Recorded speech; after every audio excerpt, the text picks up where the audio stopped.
Time now to get the latest trends in dive retailing, travel, and training with Level Up, the podcast of Scuba Diving Industry Magazine. Now, here's your host, Scuba Radio's Greg the Dive Master.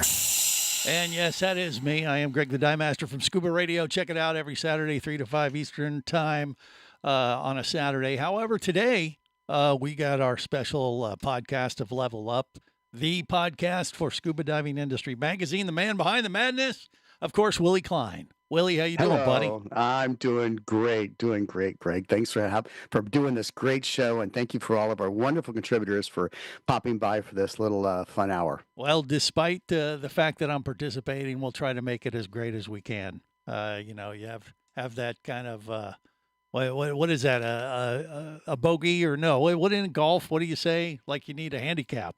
There you go. Despite that, we'll do the best we can. I just wonder how Neal got the ocean to stop perfectly and a beautiful wave right behind him. That's right. Well, thank you. Yeah. Thank you. You can watch us on YouTube, Facebook Live, and Twitch, or if you're watching the video podcast on YouTube right now as archived there, you can see Neal is hanging out on a beach in Bimini. Life doesn't get much better than that, does it, Neal? Or what do you think? It does it. Absolutely. Yeah. And speaking of Bimini, we got something to talk about in just a few minutes. But before we get into our most recent issue, which is the January issue of Scuba Diving Industry Magazine, by the way, a shout out to Christian Demetris from Rio, Brazil, for this stunning shark cover shot that I believe was shot in the Bahamas, Neal. I'm pretty sure, during the Bahamas Underwater Photo Week, actually. Love it. Yeah, that looks nice. Wonderful. Yeah. Well, yeah, we have that on the cover, but we got a special video to share with everyone today. If you haven't seen this. Special surprise, yes. Yeah. Now, this is kind of gives the backstory of the dive god, Neal Watson, who is... Whoa, no. He didn't know this is happening, by the way. That's right. This is a little surprise, maybe for him. But this is a nice little 3-minute video that if you're not familiar with what Neal has accomplished in his diving career, well, this is going to give you a crash course. Are we ready for this, Willie? What do you think? Yeah, let's rock and roll. Okay, let's give this a go. This is something we've never really done on the Level Up podcast before, so it could go horribly wrong or be something that everyone's going to be quite enthralled with. I think it'll be a hit, but let's give it a go. Here we go. All right.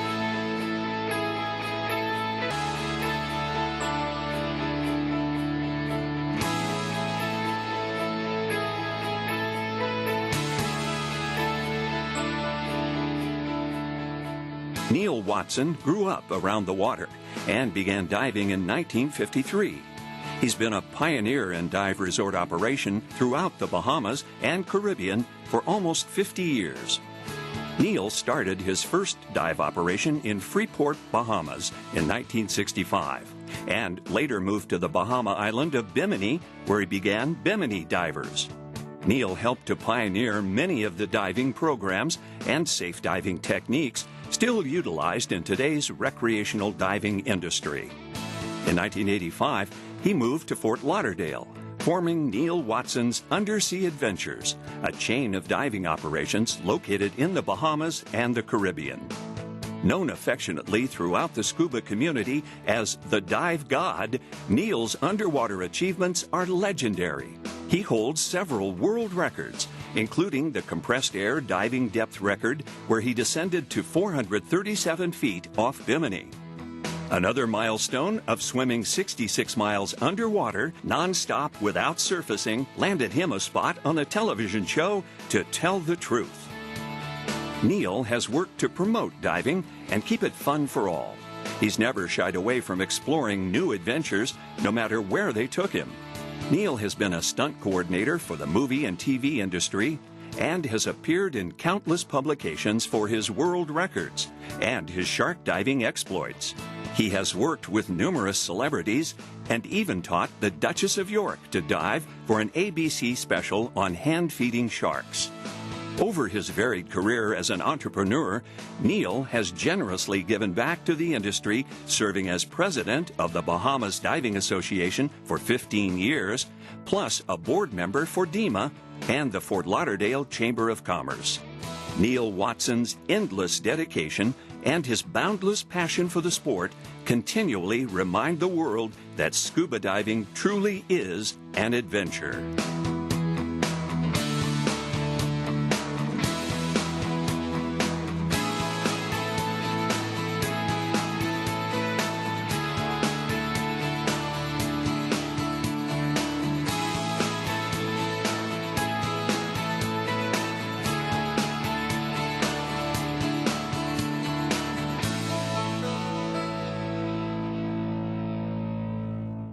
How about that? That's pretty cool. You know, I saw a lot of cool people in that video, as well as Neal. Yeah, Thank you very much.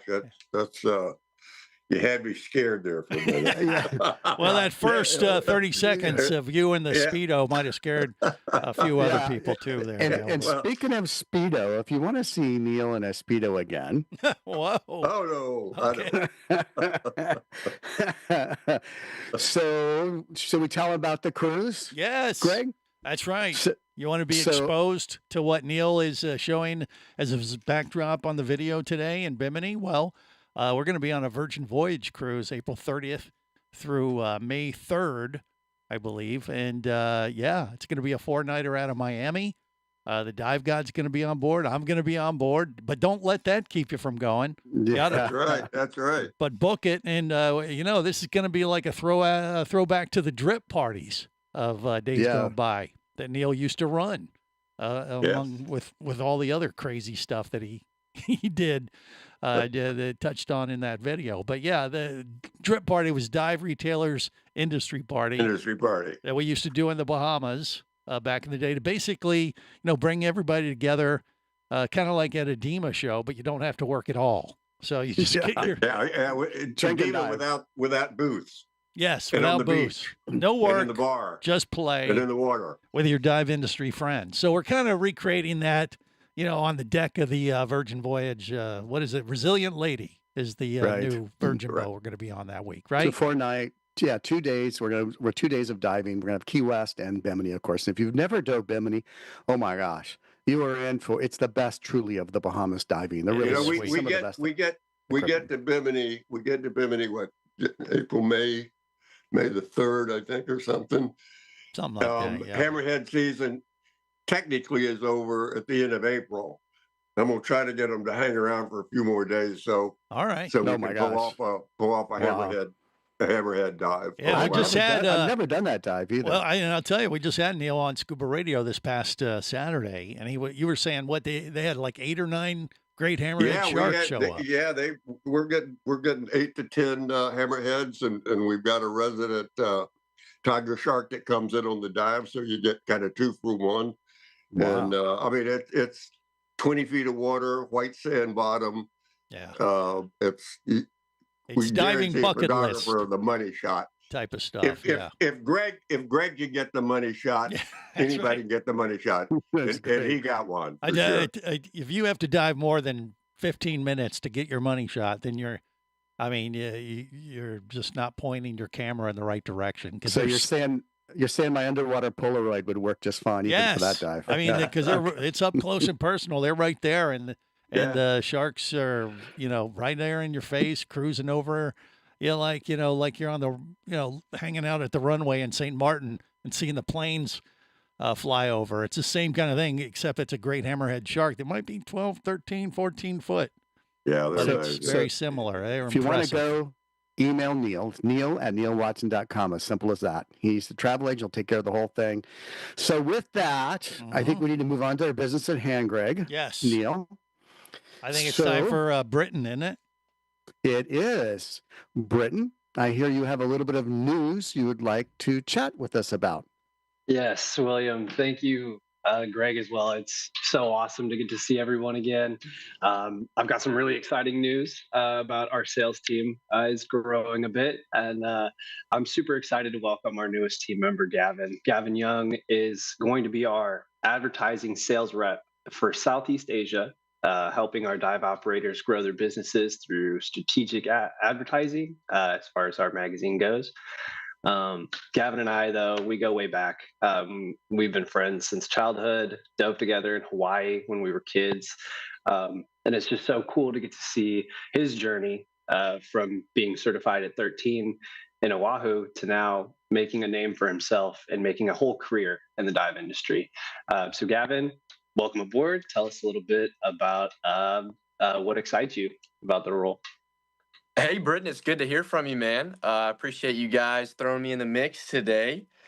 Super excited about this new position. Just a little bit about myself and how I ended up here.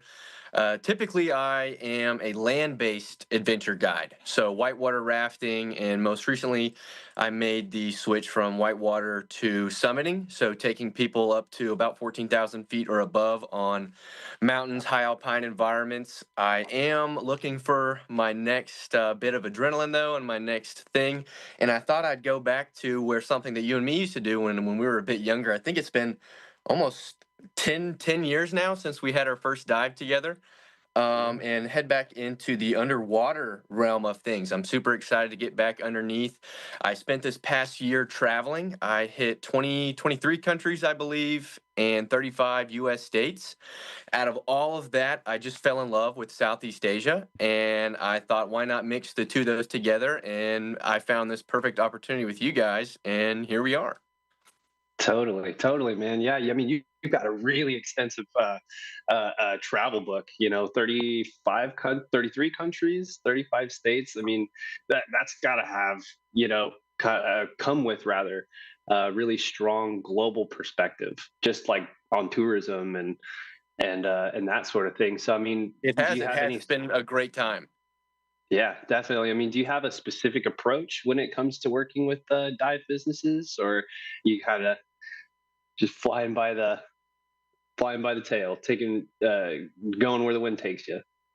So my first step right now is just going to be to re-involve myself and re-immerse myself in the community. I have found several fantastic 5-star PADI options in Ko Tao, which was my favorite island of all of Southeast Asia. It's in southern Thailand. And I'm going to be getting there here within the week, actually, after I come and see you guys there in Texas. And I'm currently at advanced. I'll be going all the way through to my IDC course there. I think I have 90 days booked. So first step of finding out how to benefit this community is learning how to be a part of it for me.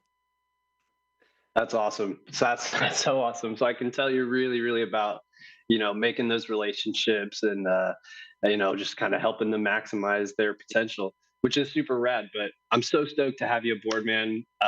We really look forward to hearing more from you as far as your island trip goes. But Gavin, I got to ask, our last dive was probably in Hawaii. Where are we going next? It was I believe it was Electric Beach in Oahu, which had that real fun rip current out underneath where that water would shoot out from the plant. It was great. The next dive will probably be in Ko Tao, as I pursue the sales team and helping the group in our Southeast Asia department. We'll probably be meeting you out there in Thailand. And since I'm spending the 90 days there, I'll probably be focusing on getting involved in the community and meeting with local dive shops there. And before I even start selling anything to anybody, I'd like to just ask people of what they need and what kind of advertisement could do for them. But definitely after the 90 days and getting that IDC completed, God willing, that I'll be moving forward into getting the magazine the exposure to people who might not have even known about it yet. If anyone is watching this, I do have an official employee email now. I've been onboarded. That is Gavin, Gavin, at scubadivingindustry.com. So again, that's Gavin, Gavin, at scubadivingindustry.com. So the cool thing about what Gavin's doing, thank you, Britton, great job, is that first of all, these photos I put up just to completely embarrass him. Actually, it came from his mom. Yeah, I don't think they go back long enough. From what I see. No. These were not approved by me. They were not, or me. Right. So the cool thing, which I'm just springing on Gavin right now, but I'm going to have him write a series articles on what it's like to be certified in a resort environment like that as an instructor, to go from where he's at right now, because he's already a professional in the industry, but to go really to become an instructor. So we're going to have some cool editorials going to come from the result of the next few months of working together. So welcome aboard. And Greg, with that, I think we probably better move on to our first speaker. That's right. That happens to come all the way from the middle of the Atlantic. That it would be Cathryn Castle Garcia, one of my Hey favorites. guys. Probably my favorite, but I don't want to offend everybody else. How you Thanks, doing, Greg. Cathryn? What's been going on with you?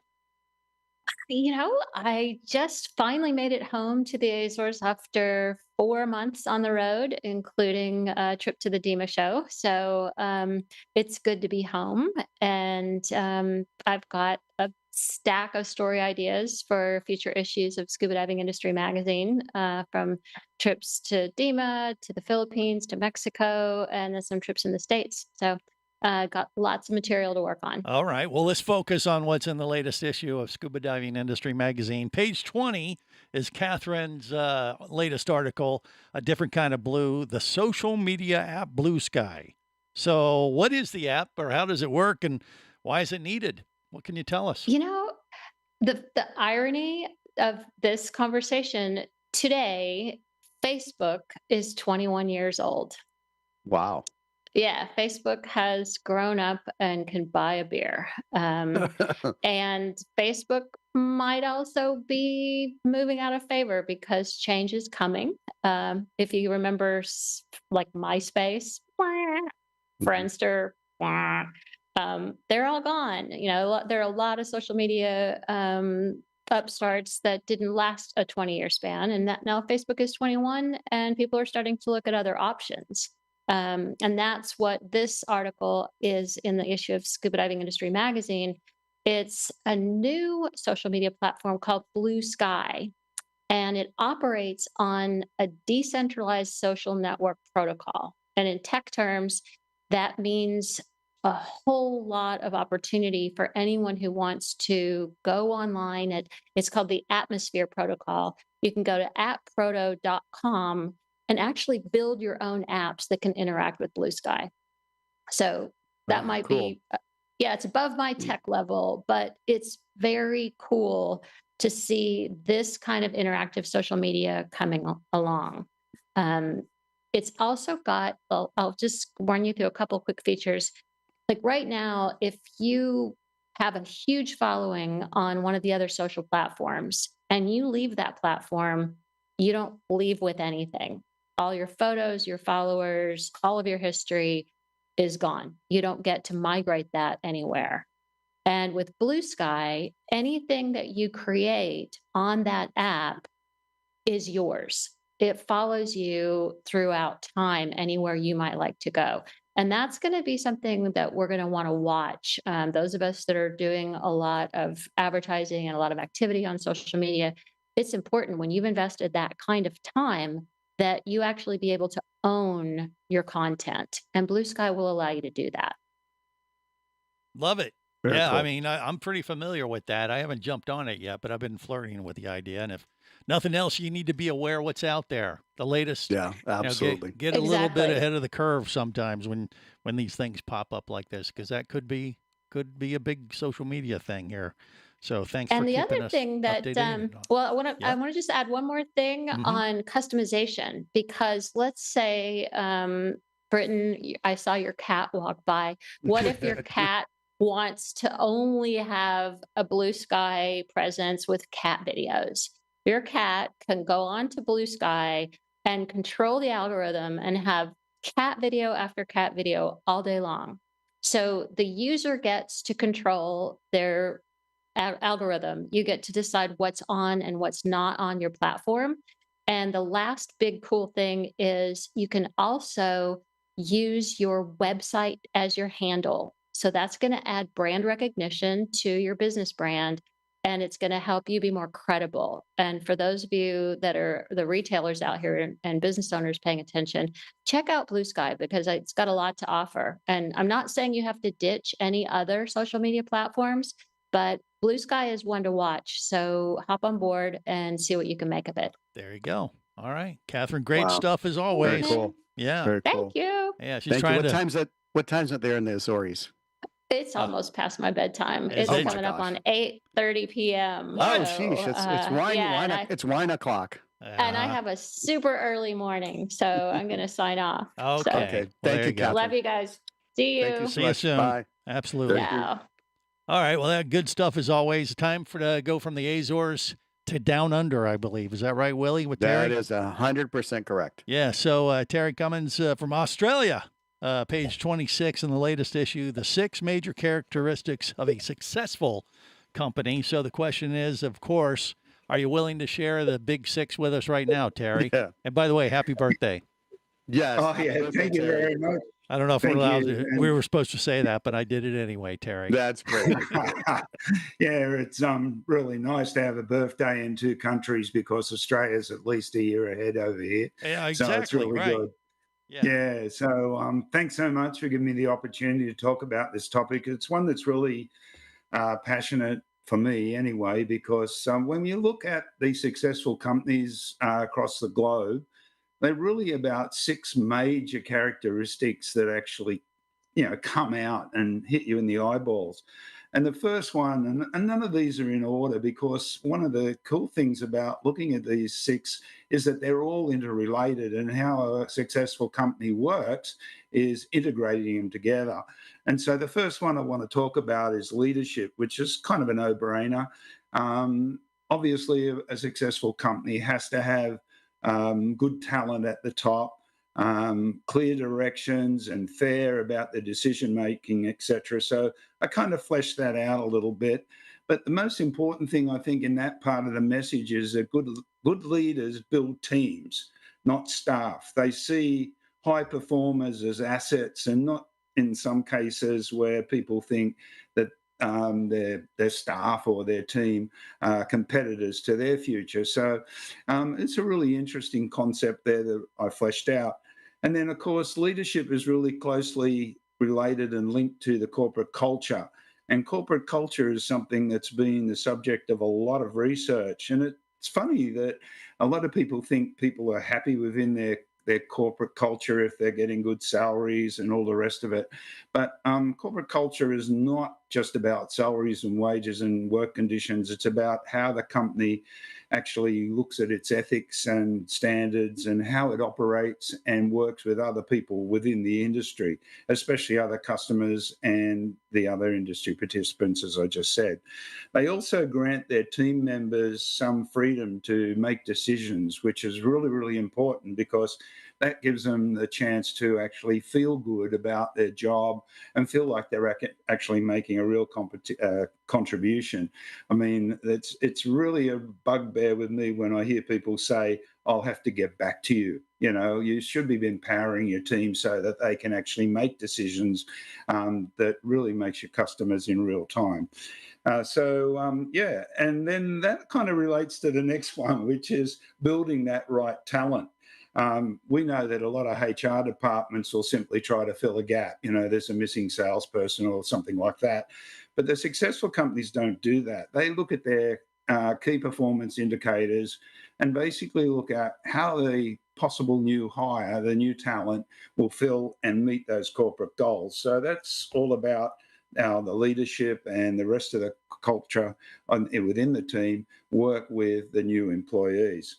A definite item, I think, that I want to try and bring up, Willie, in a future discussion raises a really interesting question for the dive industry is an instructor traveling the world, living the dream? I think the big question that the industry's got to face, especially in resort areas, is the instructor that's passing through, living the dream, working from one resort to another, is your ideal employee? Or is it better to go for someone that's going to stick with your company and make your corporate culture attractive enough so that those people do want to stay?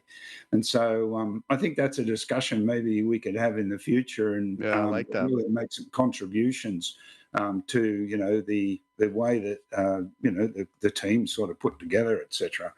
But anyway, that was just a throwaway in there that I hope didn't distract you. But and then the next one is a strong market focus. Another bugbear for me, because a lot of the time I've seen dive shops and resorts lose a customer because it's all about what the owner of the company or the sales manager wants to sell, rather than what his customers are looking to buy. And a classic example is when you're looking at a dive trip. Are you going to go somewhere that you want to go or where your customers are going to go? And so that comes back to another point, aid of technology. Is a successful company using technology to identify their customers, what their goals, visions, etc. are, and how they put that into the mix when they're talking to their customers. So that's sort of the fifth one, the aid of technology. And we know that there's lots of customer relations management programs out there now that you can do. I don't talk about the internet in the article, but one thing I will say, and Jeff, you'll be interested in this one, is don't put all your marketing, successful companies do not put all their marketing dollars into online. I mean, radio is important, obviously, and other things. Like in my hometown, Cairns, even our local council has got diving images all over benches, signposts, etc., so that they brand the destination as somewhere where people want to go to the Great Barrier Reef. And then finally, the sixth one is strategy. And that's important too, because that's where the company walks the talk. They actually are, very focused on where they're going and they don't get distracted. And I think all of us have probably experienced from time to time that people within the industry, when they are distracted, it sometimes throws you off your game as well. And so it's important that successful companies stick to their goals. And it's not just about having, a strategic plan on a piece of paper or in your computer. It's sticking to what you really are trying to achieve. And then finally, it's kind of a seventh one is just tying it together, like I said at the beginning. And I think they're the sort of six major things that a successful company does. Good stuff, Terry, as always. It's like an MBA in a box right there. That's right. So true. So true. Great advice. Great advice. Thank you, Terry. Mm-hmm. Keep those great articles coming. All right. So next up, we're going to Dan Orr, I believe, right? And we're going to a polar opposite climate. Yes. From northern Australia, Queensland to Brylske, Idaho, where would you say was minus 56 last week there? Yeah, 2 weeks ago was minus 56 here. Yeah, we've got 3 feet of snow on the ground now. Wow. Well, I mean this as a total compliment, but glad I'm not you. But Dan, page 7, situational awareness. Sounds like an airplane thing.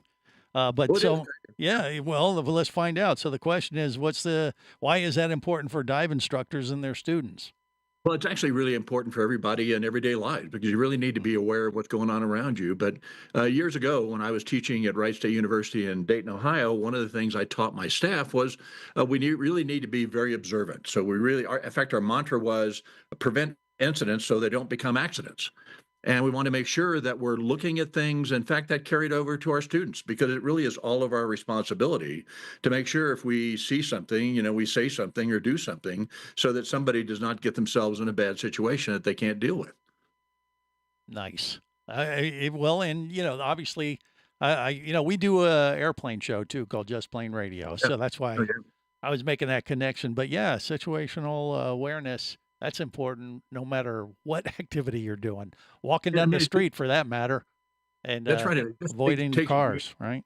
It takes being observant, and looking for things that could be potentially an issue. Yeah. Well, good stuff. And in our industry, complacency is the most dangerous factor. Right.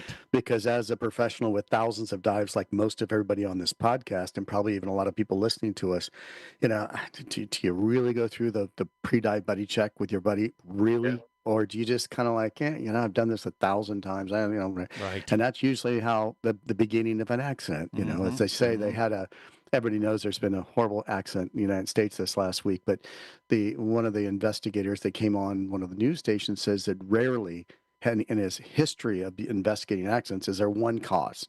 Yeah, there's multiple things that begin, like complacency, whatever it might be, situational awareness in the case, whatever it was. So yeah, you're actually right. There's a lot of times it's simply a little thing that really progresses into something much larger if you don't deal with it and take care of it. So true. Well, leave it to Dan Orr to keep us straight. Absolutely. Thank you, Dan. Great article. Yeah, he does that all the time. I love it about him, despite the fact that he's half frozen right now.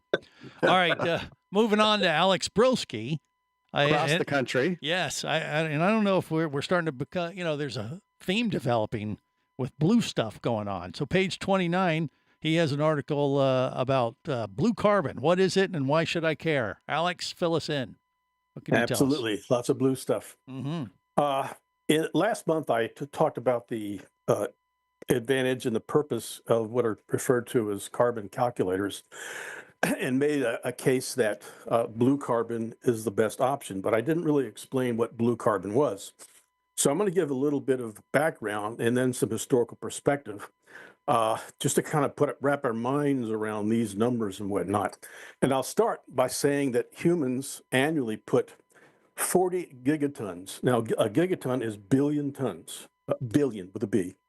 Humans put 40 billion gigatons of carbon in the atmosphere every year. Now, what does that really mean? Well, let's look at it in a different context.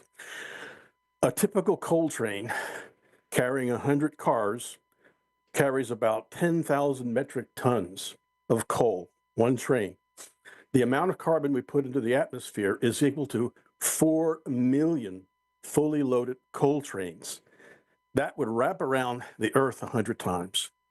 So when people tell me, oh, humans can't alter the environment, nonsense. We have, in fact, done that. Now, if we want to do something about that, we need to take a look at how much can we pull back.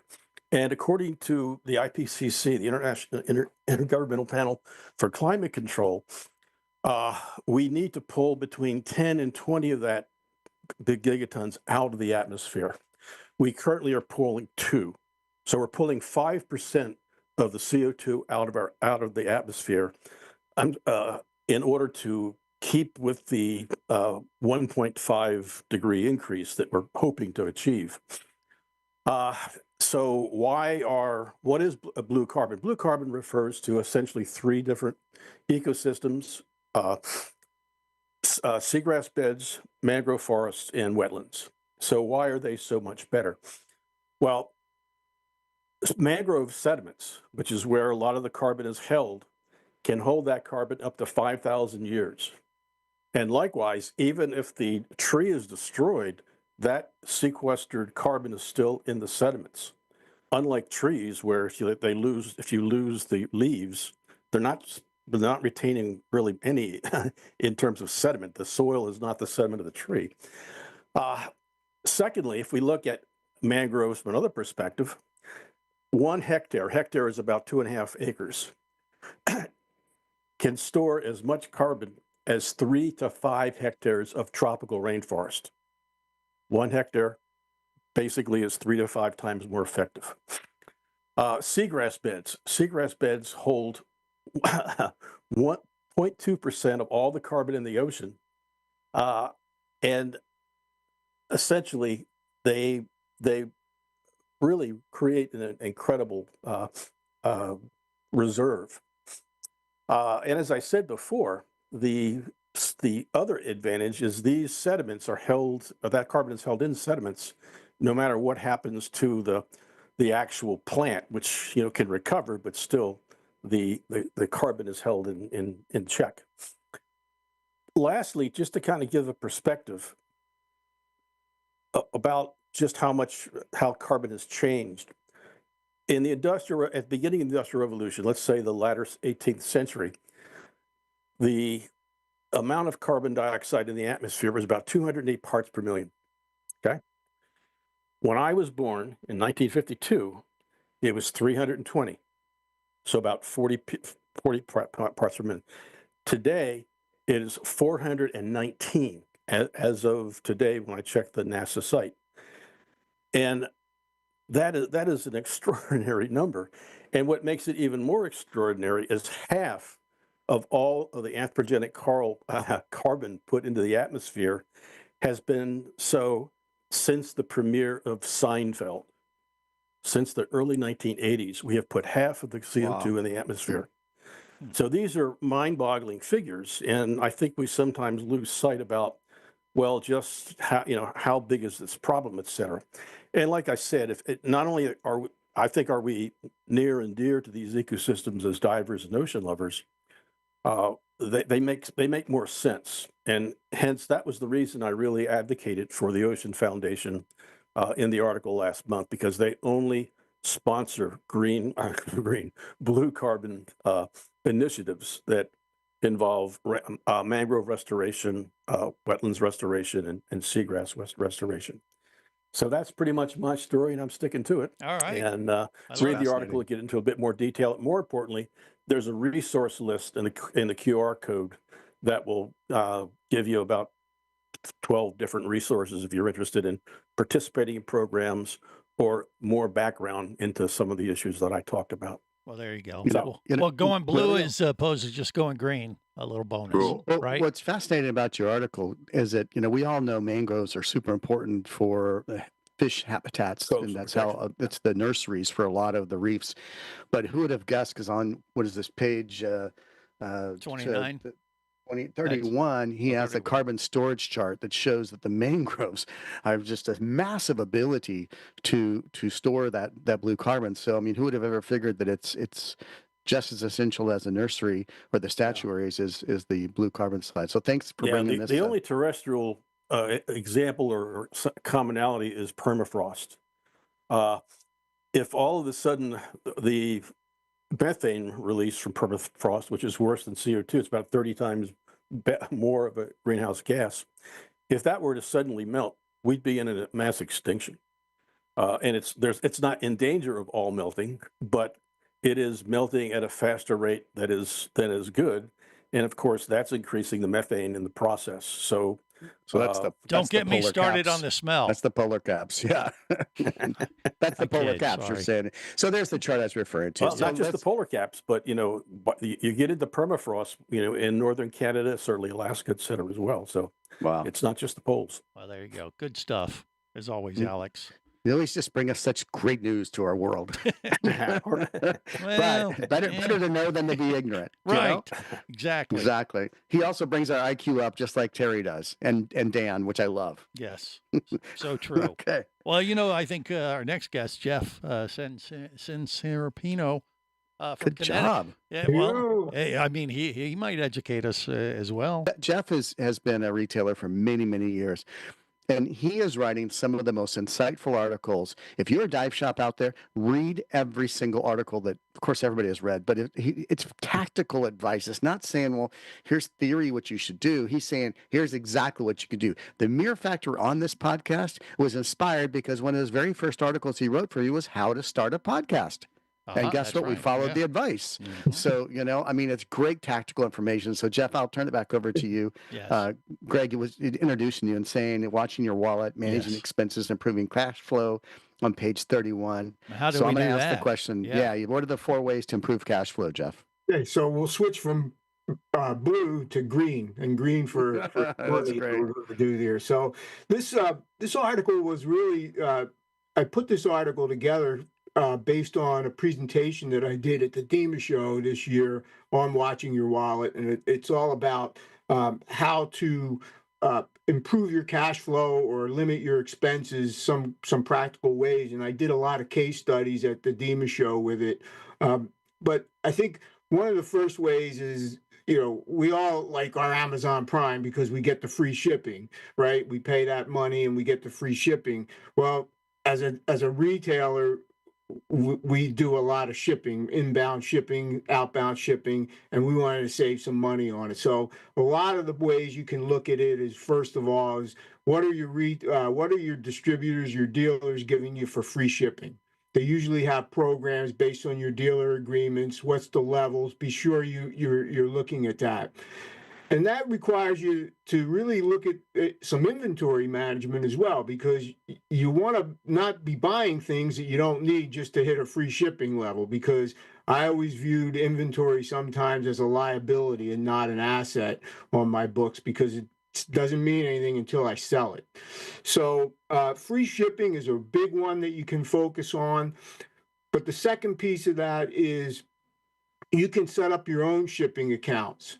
With UPS. DEMA has a program that we took advantage of, and we would have all of our vendors use our shipping account because they like to mark things up. But when they used our account, we were saving money on every shipment that was coming in. That being said, sometimes you have to bite the bullet and order things, and you're not going to get the free shipping. But also be careful about some of the things internationally. I thought I was being really smart one time to order some things from Canada and avoid the FedEx fees. Well, it cost me about 20% more to use my account and took a week longer to get in because it had to go through all the UPS customs pieces. So be careful about that. The second one that unless you're a banker, you don't like banking fees. They charge for the privilege of using your money. And, every time I would do a wire transfer, it was kind of like, wow, this is getting expensive. And the more you do those wire transfers, you're just eating into your expense. So avoid all those fees if you can. Banks' credit cards sometimes have the international transaction fees, so they could be 1.1 to 1.5%. That's just an added-on fee because you're doing something internationally. So be careful on that piece of it. And then finally, I looked at my bank had a 2-page, like 3-font list of all the fees that they would charge you, and you don't know what they all are. And sometimes you could be doing things and you get to the end and they want to charge you a fee. For example, I was going to transfer money from one bank to another. Well, if I moved the money out, they were going to charge me a fee. I could move money in all day, but I couldn't move it out. So you got to be careful about that. And then another one that was a big one is credit card processing fees. This has been getting a lot of attention periodically, from legislators and stuff like that. Why is it so expensive? What are you going to do? The bottom line on that is you need to negotiate that. You need to go in and call up your credit card processor and negotiate, and understand how long that program that you're in is for, because they have the notorious way of bringing that fee up. And unless you're tracking it, it's going to get out of control. Difference can be, I was able to negotiate it down from 1% from one fee to another, and it would save me about $300 per $100,000 of business. So, wow, it's a good piece.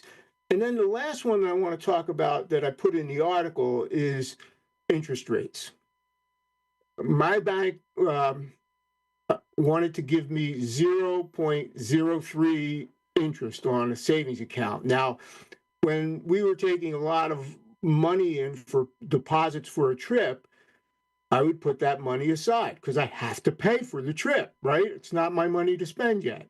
Well, that could be 2-3 months as I'm collecting that money and putting it into an account and getting nothing for an interest rate.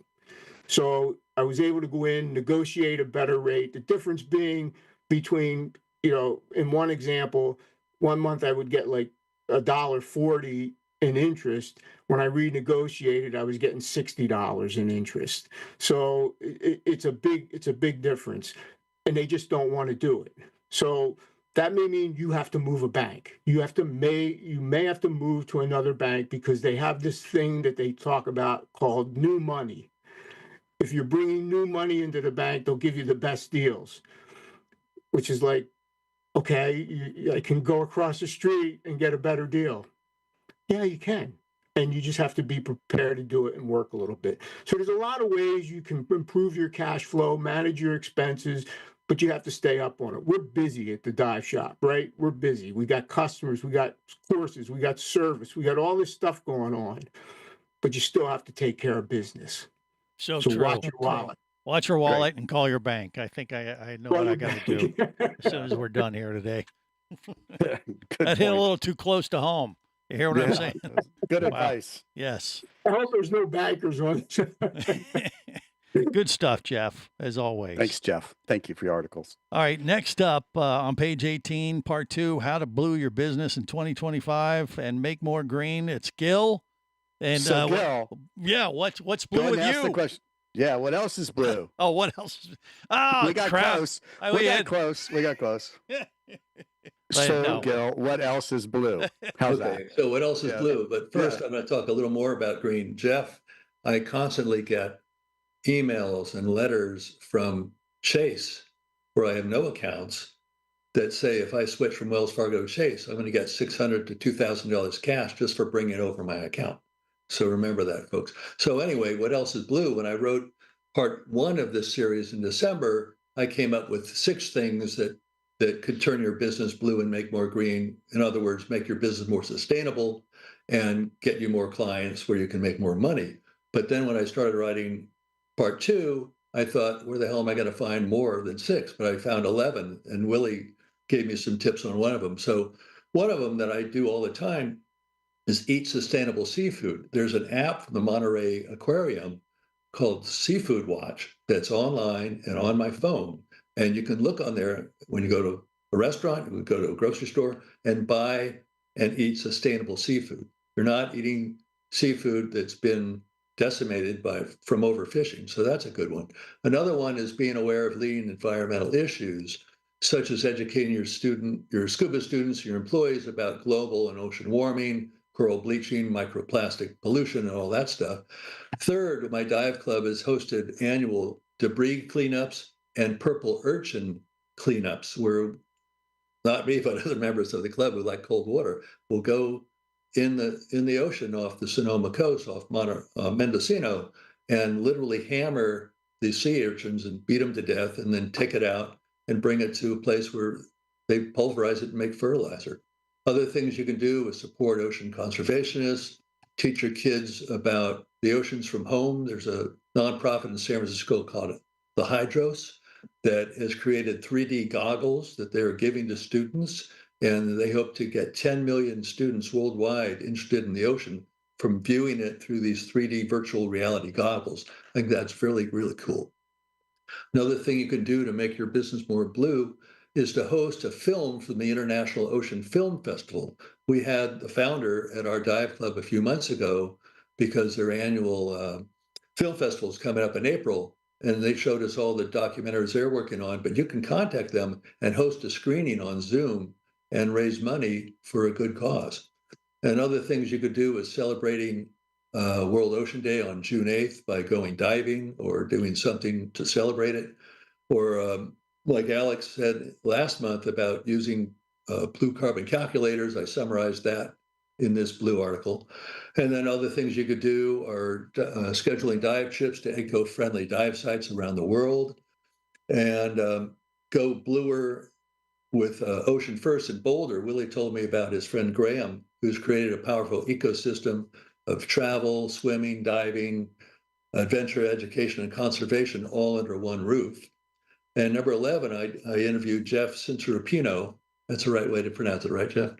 And he told me about his nonprofit in Connecticut that is paying students fees for getting certified and renting them gear at no cost. And some of them are becoming divers, and they're working in a shop, or going into marine biology. So those are the 11 things you could do in part 2 when you connect all the blue dots. And there's one more thing I want to add here. A friend of mine in advertising named Nancy left the ad agency world and used to write keynote speeches for a guy named Steve Jobs. That's right. He's Steve Jobs. And she coined the phrase, "and there's one more thing," where at the end of a keynote, he would pull out an iPhone or an iPod or an iPad and say, "one more thing." And so one more thing today is something I'm doing for the Republic of Palau through a friend in my dive club. She's an attorney, and she used to work there for Ernestine, who's the Attorney General. Recently, Ernestine contacted her and she said, "I need to advertise that we have 4 job openings here in Palau, 2 for attorneys general and 2 for the head of our crime and criminal divisions." And my friend Lori said, "Why don't you contact Gil? He's well connected in the diving world." So I'm telling all you people, and Willie, if you share this link with them now. Yeah, you bet we will. Yeah, but there's 2 attorneys general, assistant attorney general jobs and 2 division chiefs, and they're offering between $50,000 and $100,000 per year, and that money goes a long way in Palau. You don't have to be a lawyer to apply for these, but I'm going to be publicizing it through all my connections, including this one. And I'm even running an ad in California Diving News. And could we show that link now, Willie, on screen?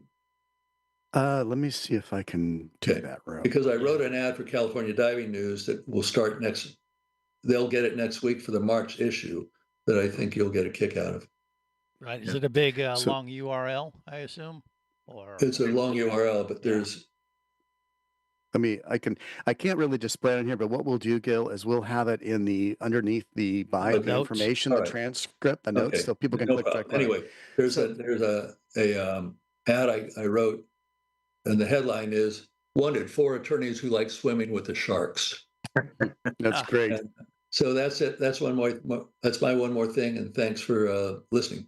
See you all later. Love it. Thanks, Gil. And I was going to show this marble that I got from Wallace Nichols, the guy who wrote Blue Mind. Oh, yeah.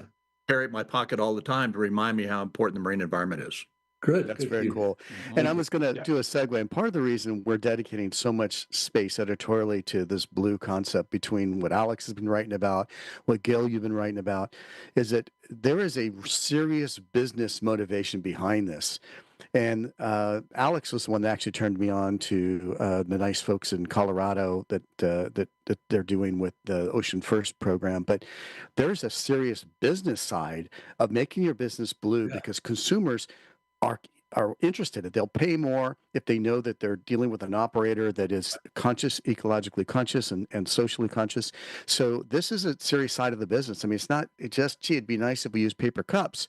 No. This has to do with, you're talking about building your business, and I've seen it firsthand all over the resorts world. And I know, Alex, this is something that's very near to your heart.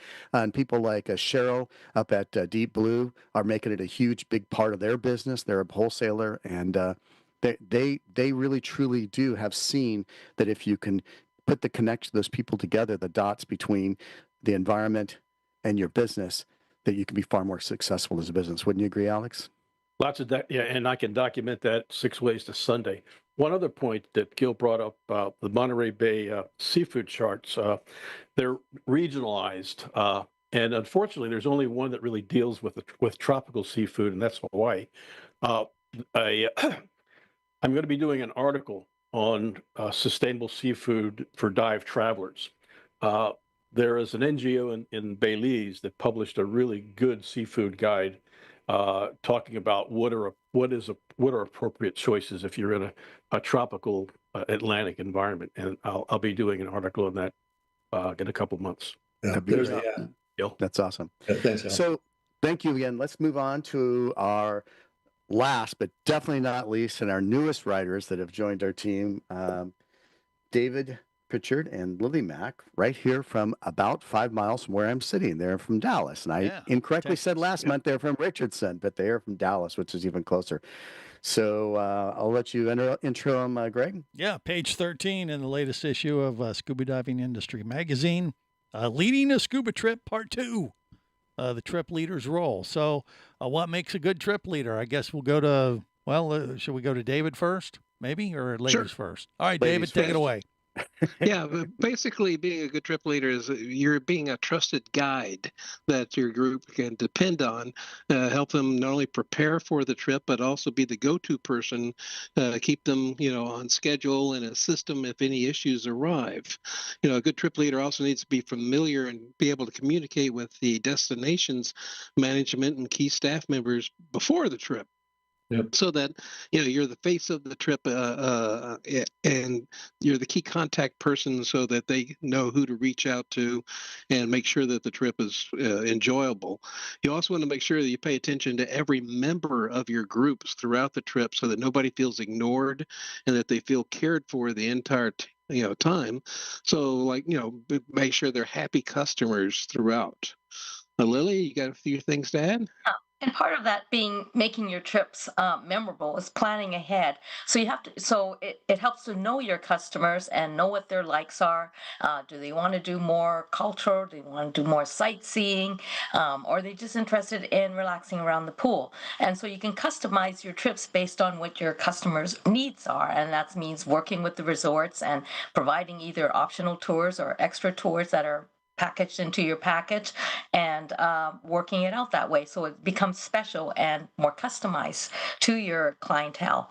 And the other thing too is to ask the trip people whether they're celebrating a special birthday or anniversary, or whether it's going to be a milestone 100 dive celebration, and so you can notify your resort on that and plan a special recognition event around that. But when it comes back, but the other thing too is when the group does come back from their adventures, you want to let them feeling that it was like a trip of a lifetime, and to get that passion to want to go on future trips with you. Love it. And by the way, Lily gets award for best backdrop today. No slight to Neal and Bimini or Terry on the Great Barrier Reef, but she has an anemone and she's flanked by 2 colorful clownfish. That's awesome. That's an awesome shot. I love this series you guys are doing. I really do. I think it's so needed to tackle the business side of travel. And I'm going to ask Neal. He probably has dealt with more group trip leaders than than anybody definitely on this podcast. And I'm sure he could probably come up with a couple of quick tips that he's seen that really make. Yeah. A group leader can make the difference between a good trip or a bad trip, and nothing is more important to a resort operator than a good trip leader. The customer looks to the group leader to see if they're having a good time. Right. You see the group leader come up from a dive and they're excited, and they're energetic and enthusiastic, and everybody is ooh wow.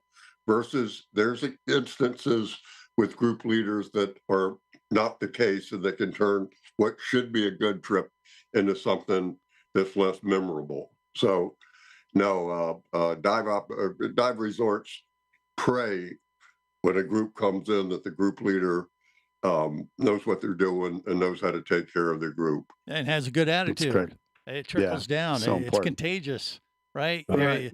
The love you have for the environment and what you're showing everybody, on the trip. If you're excited about it, they're going to pick up on that. I think you don't have to sell it. You just have to share it, Yeah. And if you're into it, it's going to come right through. I love that. And, one of my pet peeves is having worked in the resort environment for many years is, we all know, because we've been in this industry for most of our lives, most everybody, that the coral reefs are not the same quality they might have been 30 or 40 years ago. But a person that just gets certified and goes on their first group trip to Cozumel doesn't know that. Or Bimini or Mexico, anywhere, and it always drove me crazy when you hear these instructors or dive guides on the back of the boat saying, yeah, you should have saw it 10 years ago. There are a lot of elk coral now. They don't know. I realize we need to protect it. We need to take care of it, but it's also an attitude, and that comes down to your group leader, definitely. Anybody else have any comments before we roll into our February issue and wrap up here for today, especially Gavin or Britton? I think they're just nothing for me. Yeah. Yeah, stoked to be here. I was really relating to the comments about how a trip leader can make the difference on how the people react to the trip, whether it was a good trip or a bad trip. If you're smiling, they'll look at you and think, oh, this is supposed to be a good time. I am having fun. Whereas I guess in more of a land base, if you say, oh, the river wasn't as high today, they're going to think, oh, I didn't have quite as good as time. And also they look towards you when they're out of their element or they're scared or they feel uncomfortable. They look at you, and if my guide's okay and my guide's confident in what he's doing, then I feel better, and they can relax and enjoy their trip more as well. Right, Gil, what do you think? Yeah, I have a comment about that. One of the first trips I ever took was to Sea of Cortez with a local dive shop, and the leaders were a married couple who worked at the shop. She was an extreme extrovert. He was an extreme introvert. No one wanted to talk to him because he didn't talk to anyone anyway. But she was great, and he was, how was it dive? Oh, it was all right. So you've got to be an extrovert to be a group leader. You've got to be an extrovert to be on the show too. Yeah. So thank you, everybody. I'm really excited about our February issue. I know I say it every podcast, but Jeff is coming back with a great article on getting your dive shop ready for the season. So, Jeff, I'm looking forward to that article. Yep. Al Hornsby has not yet graced us on this podcast, but he's a great friend of Neal and I's and many of us here on the podcast. Al recently retired after almost 35 years, I think it was, with Patty as the Senior Vice President of Legal Affairs. Nobody more experienced in the legal realm globally than Alan. He actually lives in Singapore. He is writing a column every single month on the liability of our industry and doing a great job. We're looking forward to his next series. David and Lily, so needed this series in travel. I'm looking forward to your third installment. Pat Hammer has written a couple of articles for us, and you'll like this. Dan, he's writing on how to teach older divers, instructors, because he's finding 15, 16, 65-year-olds, 70-year-olds in his classes for IDCs, people that are going through and wanting to have another career. We have 2 cool travel projects planned, an underwater military museum in Jordan, and we have a dive instructor that's going to be writing about that in the Red Sea, hopefully on a regular basis for us. And then our buddy Carlos Lander didn't make it this issue, but the next issue he's writing about, and I love the stuff he's writing about. He's writing about stuff in the Southern Caribbean that we do not have on mainstream dive travel maps. Las Rocas is another island that most people never even heard of, but there's a lot of dive resorts, fantastic diving. So anyhow, he's going to continue that series on unknown dive spots, basically for group travel in the Caribbean. So Greg, anybody else have anything else you want to comment? Well, we Neal? just got to throw out the Virgin Voyage cruise again. Oh yeah, April don't 30th. forget that. Opportunity to hang with the dive god over a few days. There Maybe you go. maybe There even He's have going to a bring us cocktail. Speedo. He's going to bring us Speedo. He already said. Oh, So God that's help us. Neal at nealwatson.com. Promise that won't happen. Okay. Well, Greg, let's wrap this up, and thank you again, everybody. It's been just a fantastic show. And Terry, thanks for staying up or getting up early, whichever's for you. And everybody, thank you for all your time. There you go. Thank you. And Thank that'll you. wrap it up Guys. then for Scuba Diving Industry Magazine, the Level Up podcast. Remember, check out Scuba Radio every Saturday, 3 to 5. But till next time, remember, it's always better where down, it's downward. That's it. Yeah, that's it. This has been Level Up, the podcast of Scuba Diving Industry Magazine. Produced by Scuba Radio and the Cline Group. For more info, go to scubadivingindustry.com.